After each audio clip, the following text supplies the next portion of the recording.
Expand your vocabulary with our Core 2000 Words ebook. It's free and packed with essential expressions that you'll use on a daily basis. Start building your vocabulary today. Click the link in the description below to download your free Polish ebook before it's gone. Hi, welcome to Polish Top Words. Today we will learn 10 things to do in summer in Poland. My name is Marzena and, well, let's begin. Pojechać nad jezioro. To go to a lake. Pojechać nad jezioro means to go to a lake. So you can, for example, you can say pojedziemy nad jezioro ze znajomymi.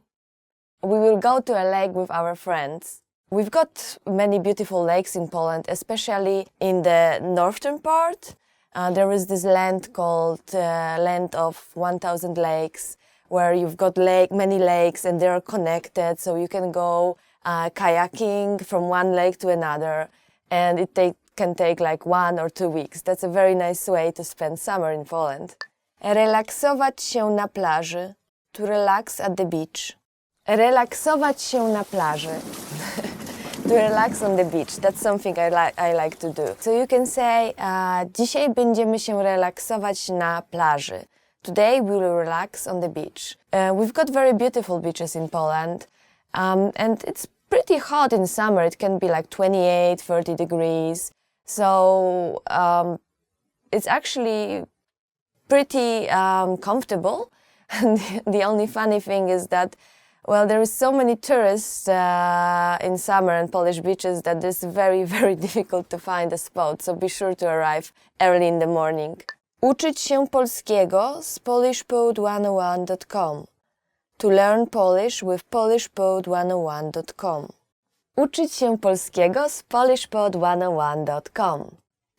Which means to learn Polish with polishpod101.com. So, for example, you can say uczę się polskiego z polishpod101.com, which means I study Polish, I learn Polish with polishpod101.com.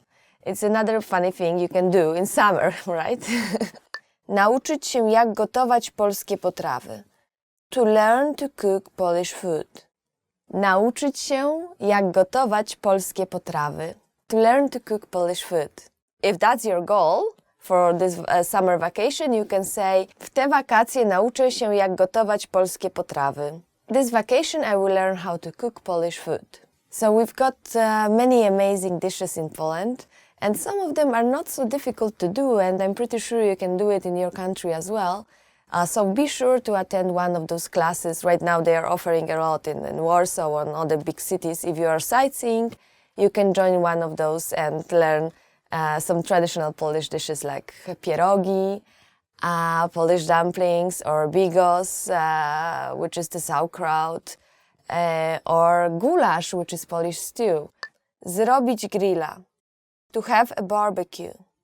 Zrobić grilla, which basically means to have a barbecue. That's a pretty common activity for summer in Poland. You can say when you are having like a barbecue party with your friends, you can say w sobotę robimy grilla, which means on Saturday we are having barbecue. At my house, we are having barbecue almost every week. In our garden, we invite our friends and family, and it's like a big Polish party. Imprezować całą noc. To party all night. Imprezować całą noc. To party all night. That one you can experience in all big cities. You can easily go to a big club in Warsaw, for example. You can change clubs. There is some deals with all you can drink included.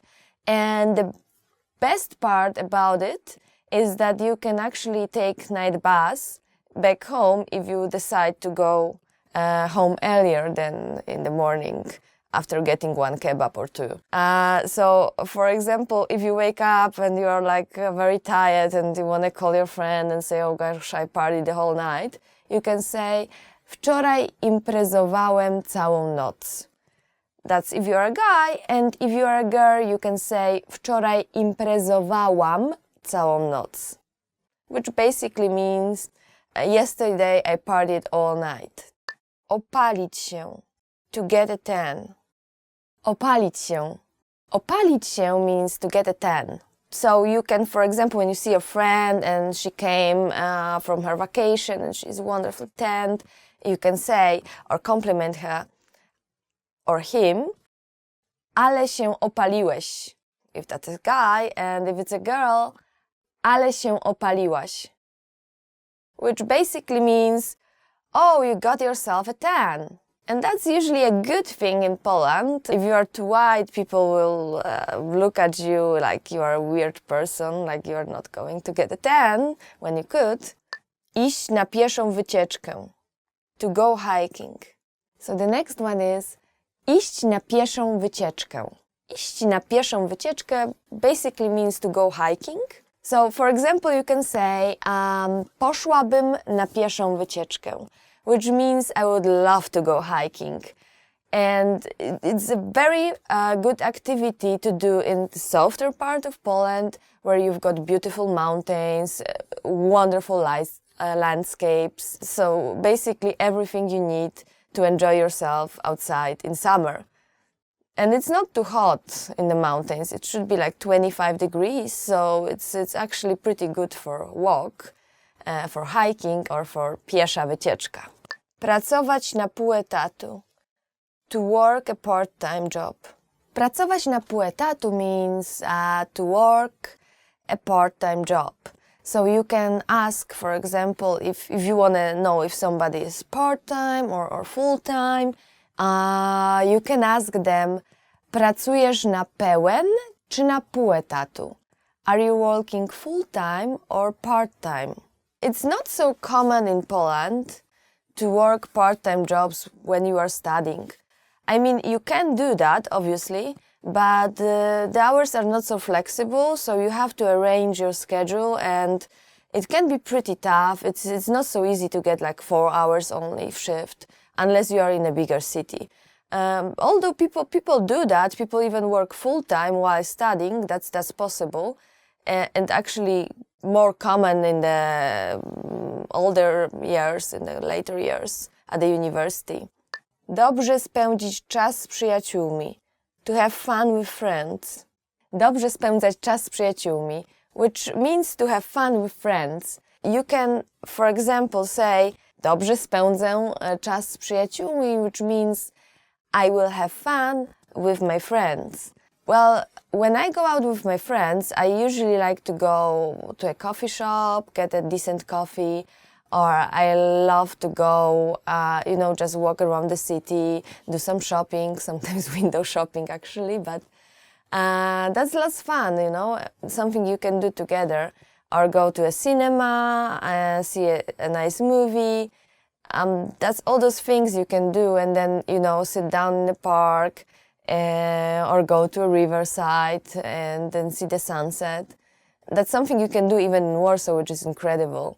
Thank you so much for watching this video. Today we did 10 things to do in summer in Poland. And tell us about whatever you like to do in summer. And remember to like this video and check out polishpod101.com. Thank you so much and see you again.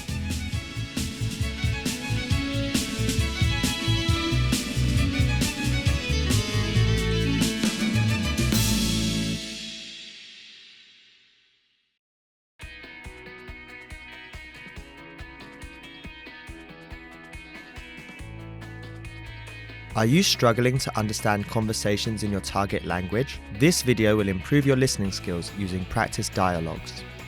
How do you know if your language skills are improving? Our team of teachers have designed a free quiz to determine your actual learning level. So click the link in the description to get your free assessment and unlock lessons that are right for you. In this lesson, you'll listen to a dialogue with the text. Second, you'll review the key vocabulary, followed by the English translations. And finally, you'll review the dialogue with the text again to master what you learned. First, listen to the dialogue with the text on the screen. Dzień dobry, nowy lokator? Może pani powtórzyć? Lokator, mieszka pan tutaj? Tak, Nazywam się Katarzyna Kowalczyk, a pan? nazywam się Felipe Rossi. Miło mi pana poznać, Felipe. Skąd pan jest? Jestem z Brazylii. Uczy się pan tutaj? Nie, pracuję dla firmy handlowej. Now you'll hear the key vocabulary, followed by the English translation. Nowy. New. Lokator. Tenant. Powtórzyć. To repeat. Mieszkać. To live.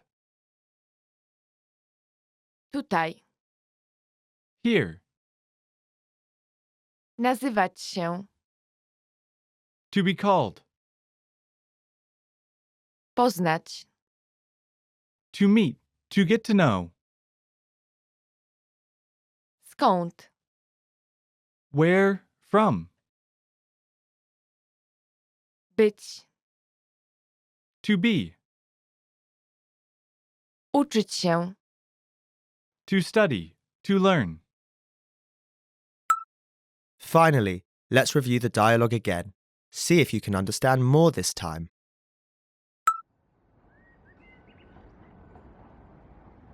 Dzień dobry. Nowy lokator? Może pani powtórzyć? Lokator. Mieszka pan tutaj? Tak, Nazywam się Katarzyna Kowalczyk. A pan? nazywam się Felipe Rossi. Miło mi pana poznać, Felipe. Skąd pan jest? Jestem z Brazylii. Uczy się pan tutaj? Nie, pracuję dla firmy handlowej. This is the end of the lesson. In this lesson, you improved your listening and mastered key vocabulary for everyday life conversation. Don't forget to click the link in the description to get your free assessment and unlock lessons that are right for your learning level. Keep practicing and move on to the next lesson.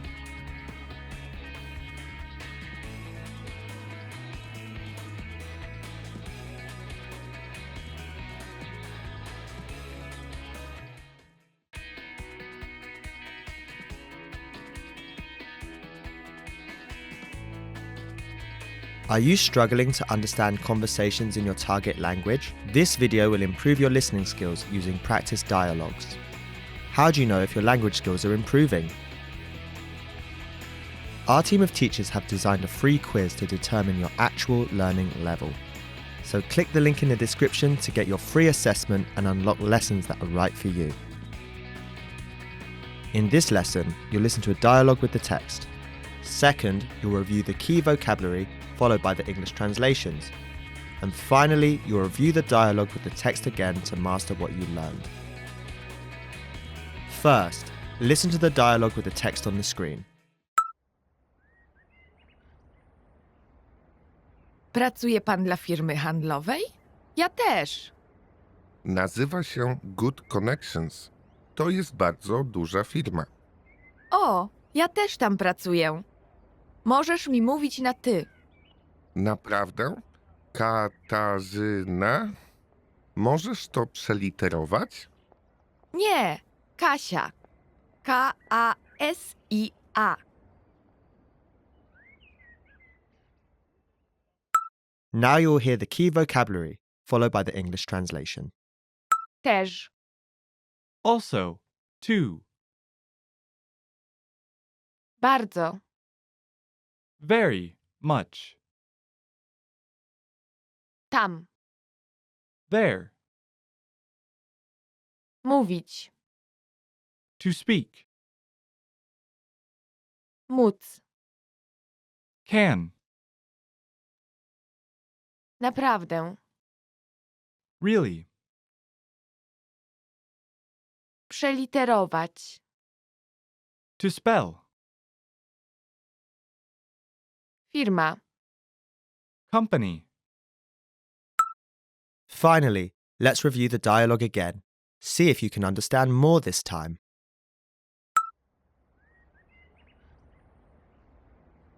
Pracuje pan dla firmy handlowej? Ja też. Nazywa się Good Connections. To jest bardzo duża firma. O, ja też tam pracuję. Możesz mi mówić na ty. Naprawdę? Katarzyna? Możesz to przeliterować? Nie, Kasia. K-A-S-I-A.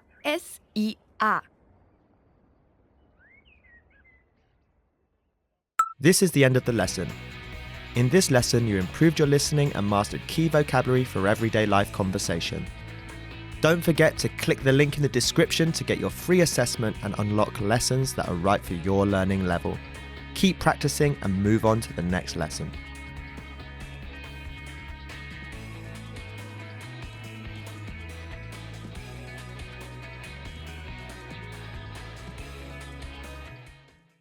Hello everyone, my name is Marzena. Welcome to Top Polish Words. Today we will learn 20 travel phrases you should know. So here we go. Czy mógłbym dostać mapę? Could I get a map? So imagine you are in a new place and you go to the information center and you want a map. So you will ask, can I get a map? And in Polish you will ask, czy mógłbym dostać mapę? Czy mógłbym dostać mapę? Czy mógłbym dostać mapę? Could I get a map? Or if you are a girl, you will ask, czy mogłabym dostać mapę? Czy mogłabym dostać mapę? Again, could I get a map? Czy mógłbym dostać mapę? Czy mogłabym dostać mapę? Czy mówisz po angielsku? Do you speak English? Now you're wandering around and you want to ask for the way and you see somebody and you want to ask them if they speak English. So you want to ask, do you speak English? Do you speak English? In Polish you would say, czy mówisz po angielsku? Czy mówisz po angielsku?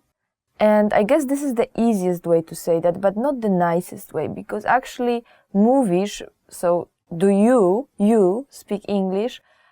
It's something you will use with your friends, with somebody close to you, and for a person you don't know, it's better to say sir or ma'am. So in Polish you will say, if it's a guy, czy mówi pan po angielsku?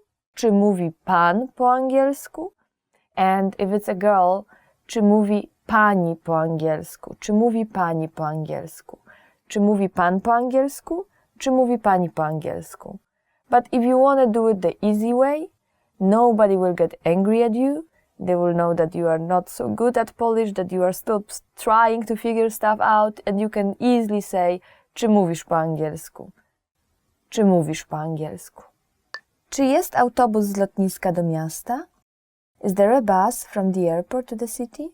Now, imagine you just arrived and you're at the airport and you want to ask around how to get to the city center. You're looking for a bus and you want to ask, is there a bus from the airport to the city center? You can just say, czy jest autobus z lotniska do miasta? Czy jest autobus z lotniska do miasta? Is there a bus from the airport to the city? Is there a bus from the airport to the city? And I can tell you in Warsaw, yes, there is. There is also a very convenient train, by the way. Czy Wi-Fi jest darmowe? Is the Wi-Fi free? When you are traveling, you usually want to connect to the internet. And you are looking for Wi-Fi, and you are looking for a free Wi-Fi, and you want to ask if the Wi-Fi is free. You can ask in Polish, czy Wi-Fi jest darmowe? Czy Wi-Fi jest darmowe? Is the Wi-Fi free? Czy Wi-Fi jest darmowe? Actually, if you go and ask, czy Wi-Fi jest darmowe, people will not understand you. So you have to change the Wi-Fi pronunciation. Even though the word is the same, the spelling is the same, you have to change Wi-Fi to Wi-Fi. So if you're looking for a free Wi-Fi, remember you can ask, is the Wi-Fi free? Czy Wi-Fi jest darmowe? By the way, you will find it very easily everywhere, almost everywhere you will have free Wi-Fi. You are walking the street, in the city center, in almost, I think every coffee shop, actually not almost every, but every coffee shop, every hotel, basically everywhere. Czy mają Państwo wolne pokoje na dzisiaj? Do you have any vacancies tonight? Now, imagine you're looking for an accommodation and you see a hotel, you walk in and you want to ask, do you have any vacancies tonight? Do you have any vacancies tonight? In Polish you would say, czy mają Państwo wolne pokoje na dzisiaj? Do you have vacancies tonight? Czy mają Państwo wolne pokoje na dzisiaj? Which means wolne pokoje. Wolne pokoje. If you want to translate it literally, it means free rooms, not for free, but free as a, nobody there. But this is what we say in Polish for vacancies. Czy mają Państwo wolne pokoje na dzisiaj? Czy mają Państwo wolne pokoje na dzisiaj? Do you have vacancies tonight? Czy mógłbym się przenieść do innego pokoju? Could I move to a different room? Now imagine you are already in your room and then something is broken, something is not working and you want to ask if you can move to another room. What you would say in Polish is, czy mógłbym się przenieść do innego pokoju? Czy mógłbym się przenieść do innego pokoju? Could I move to a different room? But that's if you are a guy, czy mógłbym. If you are a girl, you would say, czy mogłabym. Czy mógłbym? Czy mogłabym?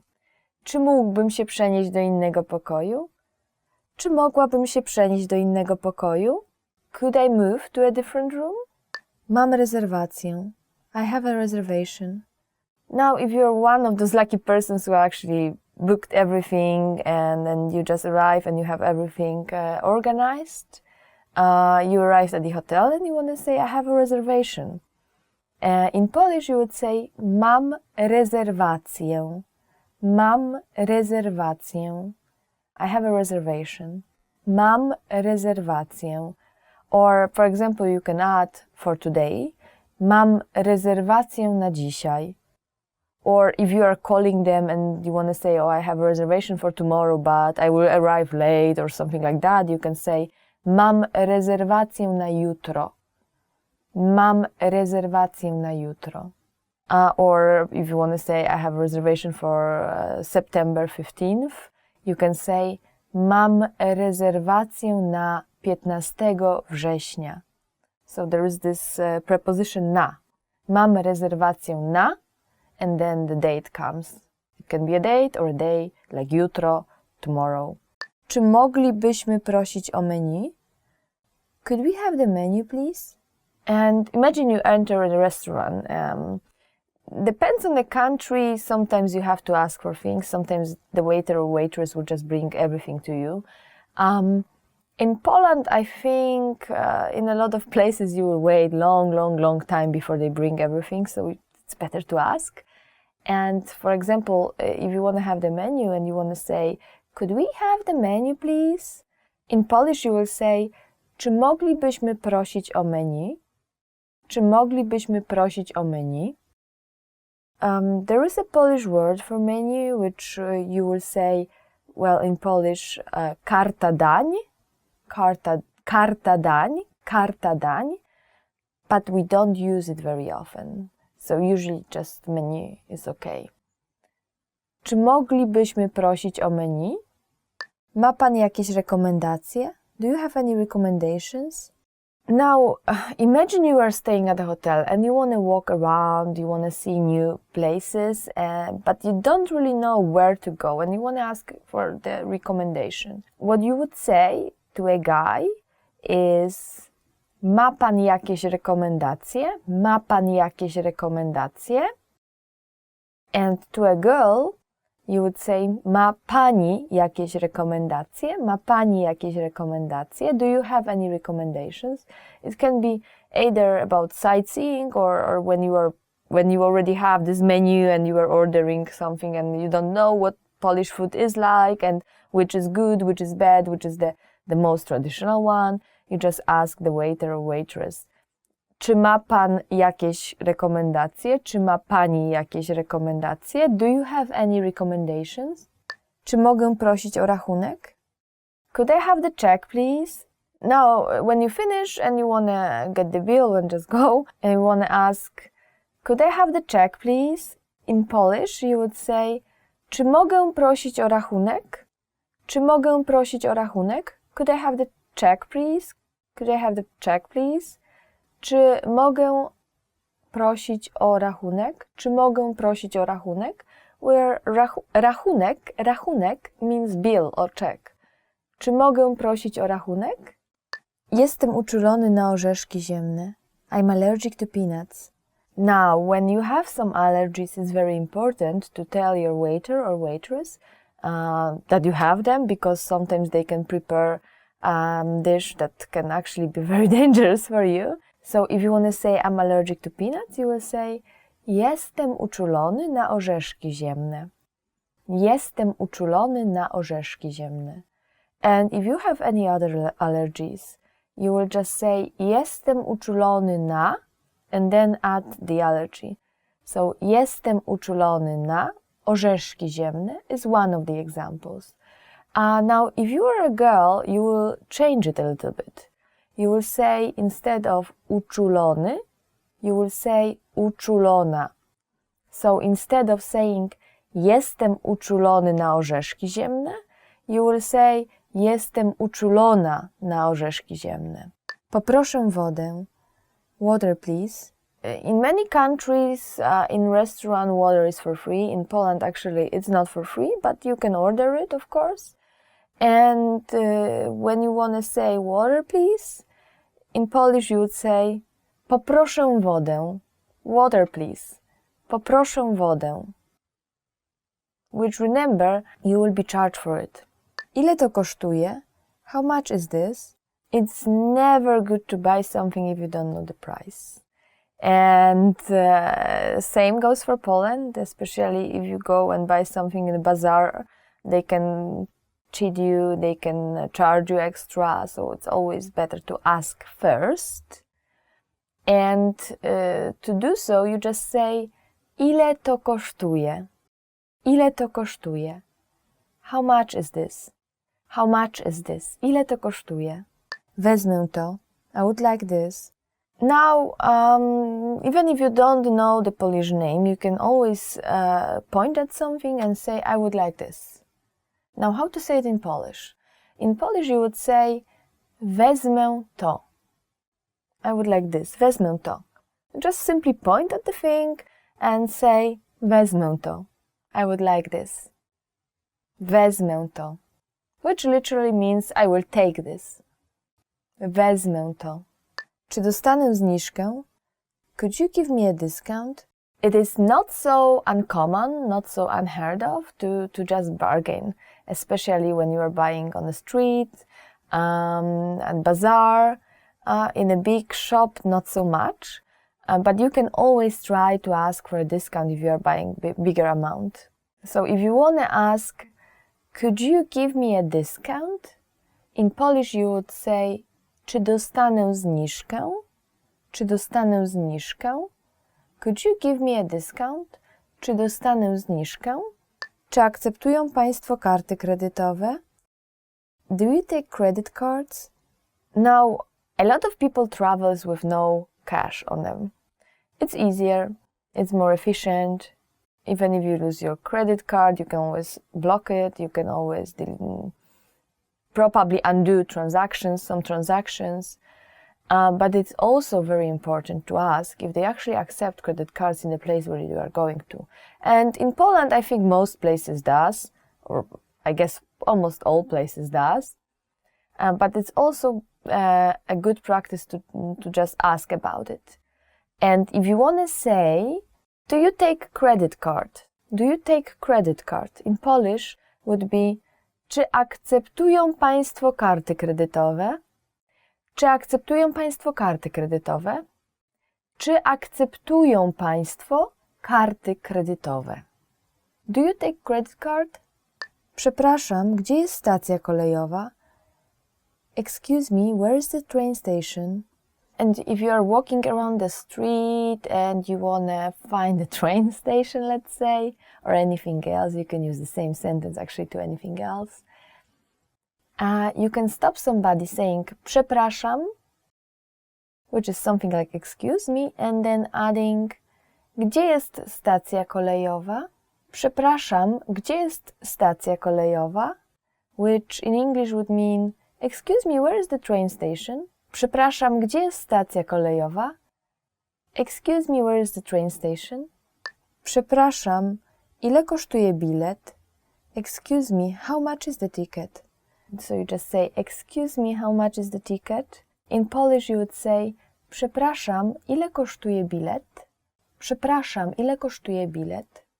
Excuse me, how much is the ticket? And of course, it can be an entrance ticket as well, or a train ticket. And if it's a train ticket from place A to place B, you can ask, przepraszam, ile kosztuje bilet do?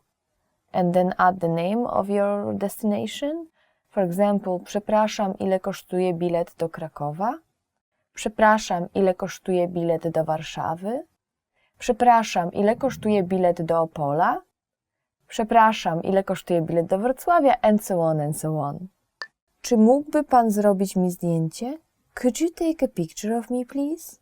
Traveling alone is a great thing, but if you want to take a picture, well, you can take a selfie and you can use the selfie stick, but it's not always so great. So sometimes it's better to just stop somebody and ask, could you take a picture of me, please?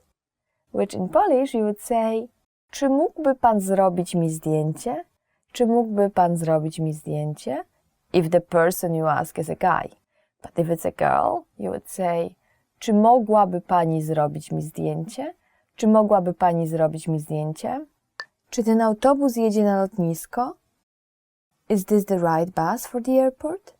Now imagine you are going to the airport and you see a bus, but you are not sure if it's going to the airport. So what would you ask in Polish? Czy ten autobus jedzie na lotnisko? Czy ten autobus jedzie na lotnisko? Is this the right bus for the airport? Czy ten autobus jedzie na lotnisko? And I guess most people will be more than happy to help you. Czy ten autobus jedzie na lotnisko? Is this the right bus to the airport? That's all for today. Thank you for watching. Today we learned 20 travel phrases you should know. Are there any other travel phrases you want to know? Please leave us a comment. Remember to like this video, subscribe to our channel, and go to polishpod101.com for more content like that.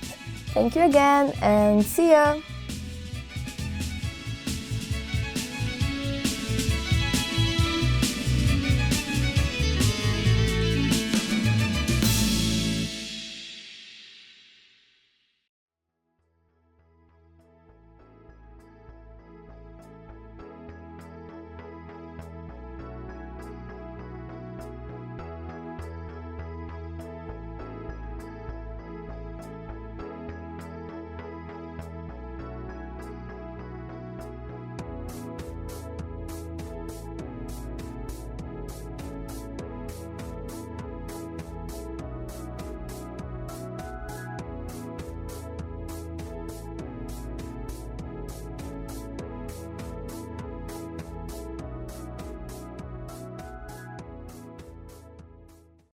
Do you feel like you don't speak enough Polish?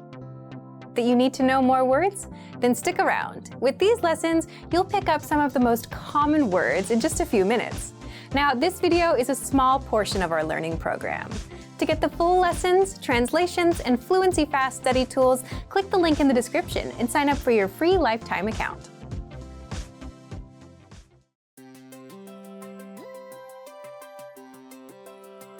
Hi everyone, I'm Alicia. Welcome to Conversational Phrases. In this lesson, you'll learn conversational phrases to use when talking with friends. After watching this video, you'll be able to have a casual conversation with a friend, and to say something is super. Now, let's take a look at some conversational phrases.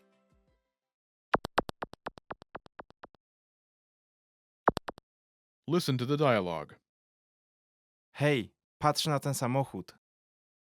Wow, jest super fajny.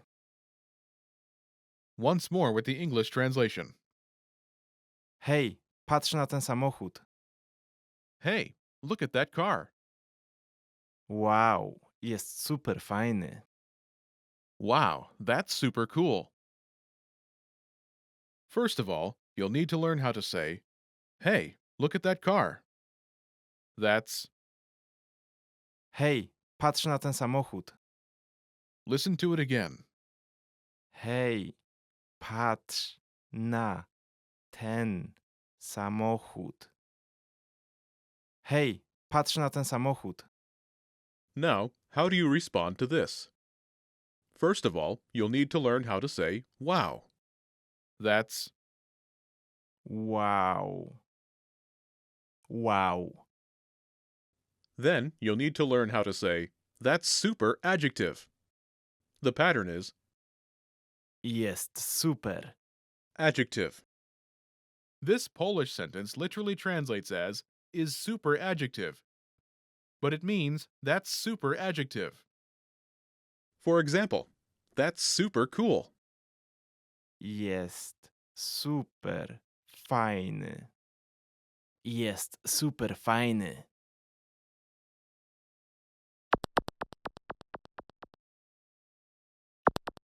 Here are a few more words you can use with the same pattern to talk about something. Cool, Fajny. Fajny. Fajna. Fajna. Fajne. Fajne. cool, Fajny. Fajna. Fajne. beautiful, Piękny. Piękny. Piękna. Piękna. Piękne. Piękne. beautiful, Piękny. Piękna. Piękne. new, Nowy. Nowy. Nowa. Nowa. Nowe. Nowe. new, Nowy. Nowa. Nowe. nice, Ładny. Ładny. Ładna. Ładna. Ładne. Ładne. nice, Ładny. Ładna. Ładne.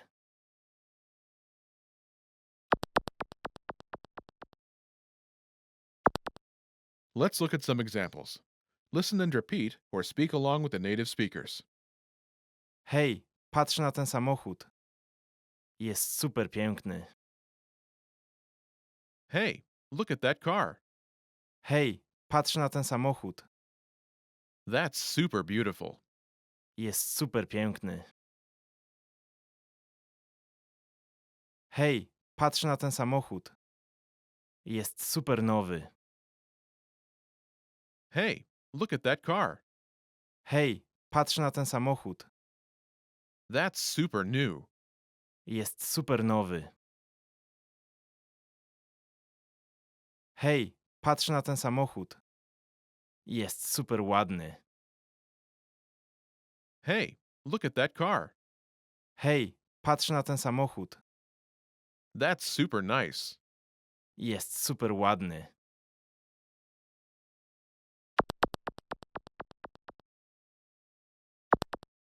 Okay, now it's your turn. Do you remember how to say, hey, look at that car?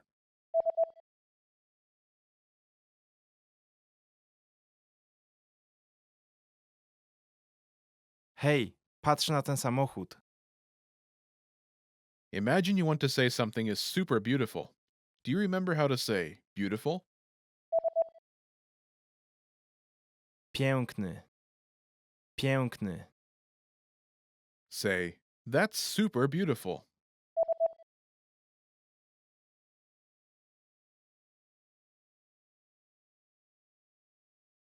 Jest super piękny. Now respond using beautiful. Hej, patrz na ten samochód.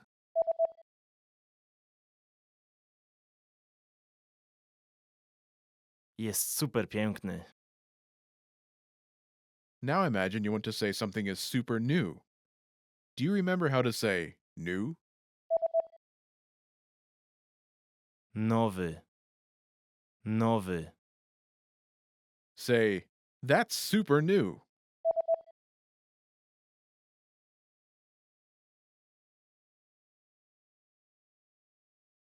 Jest super nowy. Now respond using new. Hej, patrz na ten samochód.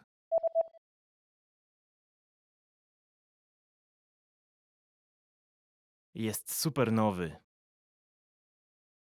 Now imagine you want to say something is super nice. Do you remember how to say nice? Ładny. Ładny. Say, that's super nice.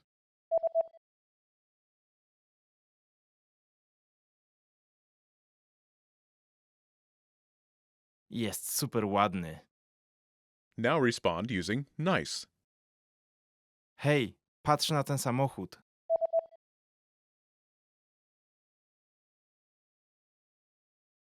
Jest super ładny. In this lesson, you learned new vocabulary and phrases you can use to talk with friends. You're now able to have a casual conversation like a native speaker. Start by practicing in the comments below. Tell me and your fellow learners what you think is super cool. Lastly, don't forget to click the link in the description and download your PDF cheat sheets. You'll get useful phrases you need for everyday life for free. See you in the next lesson. Bye! Remember, here's what you can do to learn all of these words by heart. Drill these words with our spaced repetition flashcards, which will help cement these words into your long-term memory. Save them to the word bank, your personal vocabulary collection, where you can print out your own study sheets, or review the words with our looped vocabulary slideshow and play it until you know all of the words.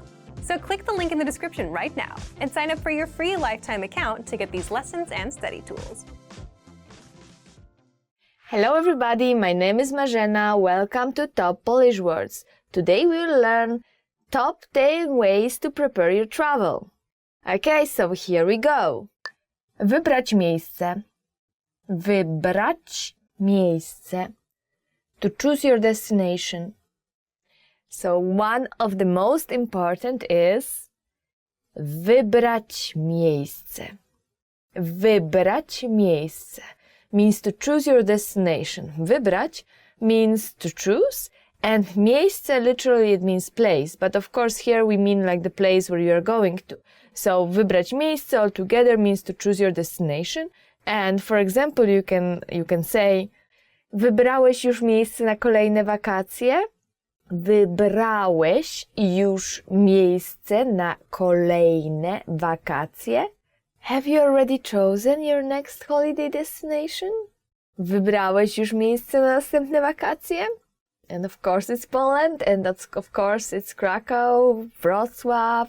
I highly recommend Wrocław to you. So it's a wonderful city, and you can drink amazing beer at the city center. And there is also this Wrocław Tower, very big skyscraper. And it's like the only skyscraper there, which is very funny, and you can sleep for a pretty cheap money in a penthouse at the 46th floor.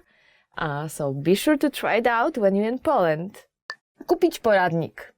Kupić poradnik. To buy a guidebook. Next very important thing is kupić przewodnik. Kupić przewodnik, well, kupić means to buy, and przewodnik can mean a guide as a person, but we are not buying a person here. Or it can mean przewodnik as in guidebook. And that's the przewodnik we are talking about. So kupić przewodnik means to buy a guidebook. Once again, kupić przewodnik. Kupić przewodnik, to buy a guidebook. And I guess nowadays you will buy a digital guidebook, which is just easier to walk around. But it's a very good way to prepare for your trip, and a very good way to research as well. I know that we have internet and all the things on the internet, which is amazing, but still a guidebook is better prepared. So you can say to your travel buddy, kupisz przewodnik? Kupisz przewodnik? Will you buy a guidebook? So we can plan, we can start preparing, we can start planning. And kupisz przewodnik and will you share it with me? Zaoszczędzić pieniądze.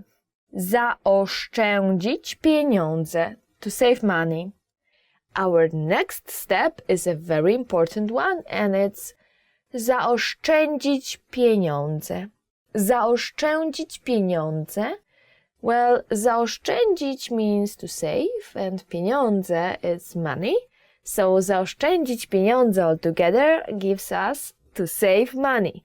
And of course it's a very important step, not only for traveling but many other things.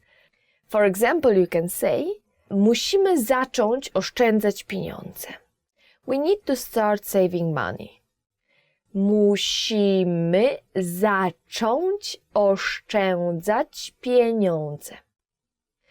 And you probably noticed that I'm saying zaoszczędzić and here I'm saying oszczędzać. There is this za part missing from the beginning.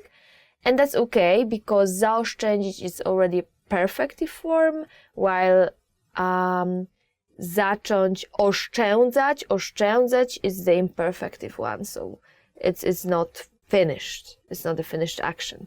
But it's the same verb. Zarezerwować lot. Zarezerwować lot. To book a flight. Another important step is, of course, zarezerwować lot. Zarezerwować means to book. To book something. You can book a table, you can book a room, but here we are talking about something different. We are talking about lot, and lot means flight, a flight. So, zarezerwować lot means to book a flight. So, for example, if you already booked your flight, you can say zarezerwowałam lot do Paryża. Well, this time we are talking about Paris, but of course we want to talk about Warsaw as well. So, if you already booked your flight, you can say zarezerwowałam lot do Krakowa. Zarezerwowałam lot do Krakowa. I booked a flight to Krakow. Zarezerwowałam lot do Krakowa. And actually zarezerwowałam is an ending for a girl. So if you're a guy, you don't want to say zarezerwowałam. You want to say zarezerwowałem. So the very ending changes from łam to łem. Łam, łem. Girl, guy. Łam, łem. Zarezerwowałam, zarezerwowałem. Podliczyć koszty. Podliczyć koszty. To research the costs. Another important phrase is podliczyć koszty.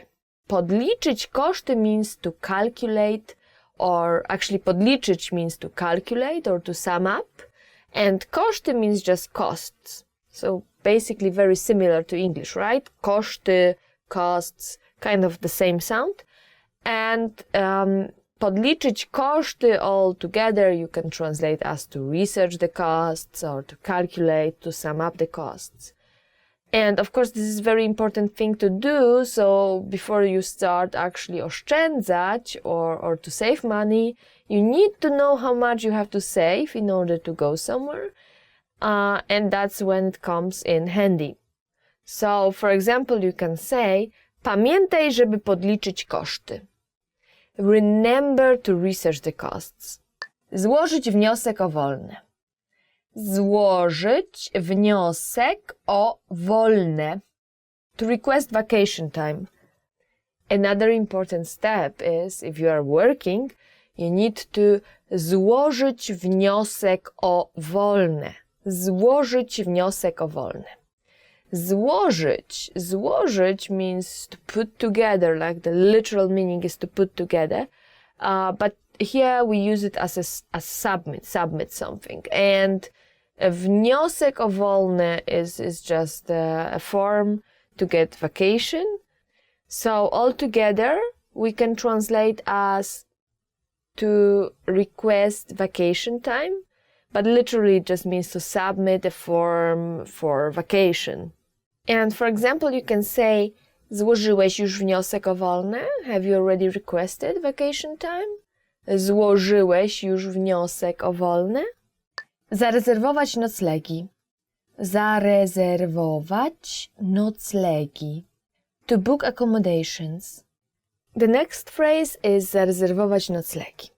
Zarezerwować noclegi. So zarezerwować means to book, and here we are talking about noclegi. Noclegi is a plural form of nocleg, which just basically we translate it easily to accommodation. So zarezerwować noclegi means to book accommodation. And if you've already done this, you can say zarezerwowałam nam wszystkie noclegi. Zarezerwowałam nam wszystkie noclegi.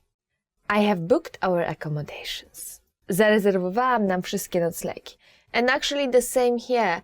Well, zarezerwowałam is for girls, so that's the feminine form. Zarezerwowałam, the ending, while guy would say zarezerwowałem. So the ending is wem. Zarezerwowałam, feminine, and zarezerwowałem, masculine. So choose your form. Choose the one to use. And I guess, you've got a wide range of different types of accommodation in Poland. You can choose a very cheap hostel, which we basically call the same hostel, or you can choose hotel. You can go for Airbnb or any kind of this stuff, like the kind of blah blah blah again. So you can go for hotel or hostel or Airbnb kind of accommodation. And usually, I guess, the accommodation is not that expensive in Poland, although it depends on the season. And surprisingly enough, for Warsaw, the middle of summer is not high season. So if you want to visit Warsaw or even Krakow, the middle of summer, it should be on the lower season part, because people are going to the sea or to the mountains, just taking a break from big cities. So it's maybe the good time to go to big cities as well. Uzyskać międzynarodowe prawo jazdy. Uzyskać międzynarodowe prawo jazdy. To obtain an international driving license.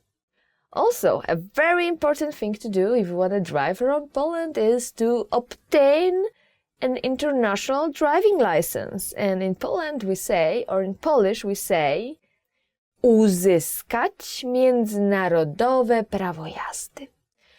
Uzyskać means to obtain or to get something, or get profit is the same uzyskać.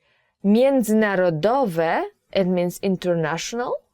Między and this inter is kind of the same part of the word, and national or narodowe is the same part, so it's kind of like a literal translation. Prawo jazdy, driving license. Prawo jazdy, the right to drive. Prawo jazdy.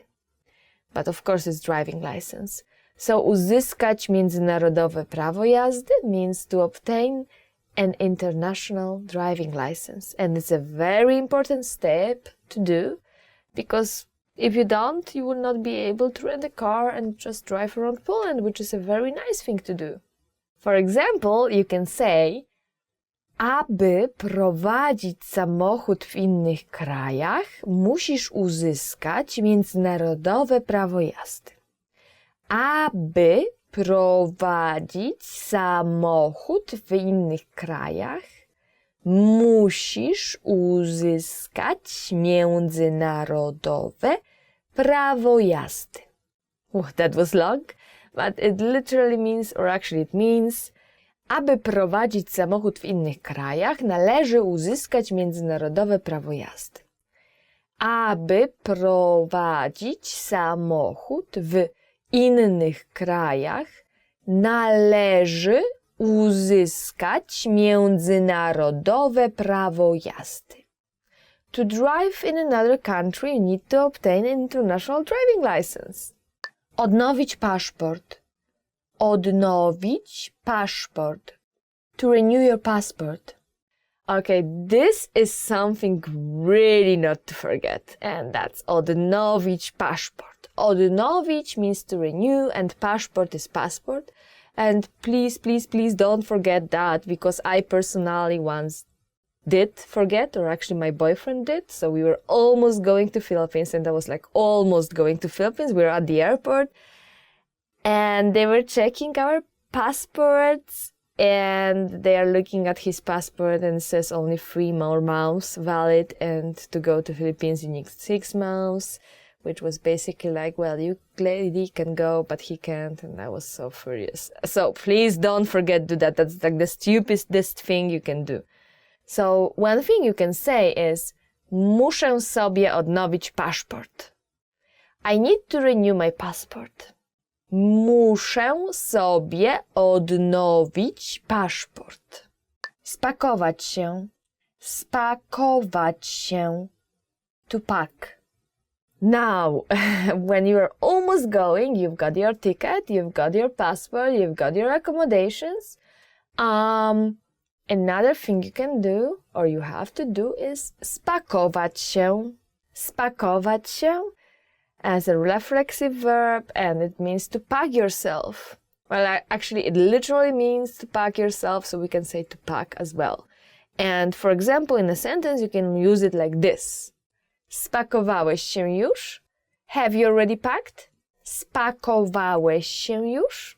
Thank you for watching. This was Top Polish Words, and today we learned top 10 ways to prepare your travel. So please remember to like this video and subscribe to our channel. Go to polishpod101.com for more videos like this, and please let us know in comments what are your ways to prepare to travel. Thank you again, and see you next time!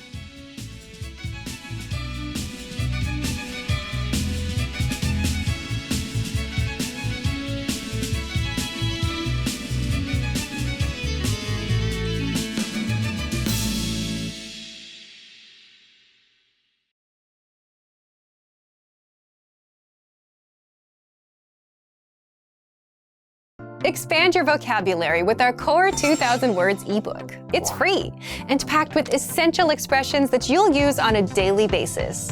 Start building your vocabulary today.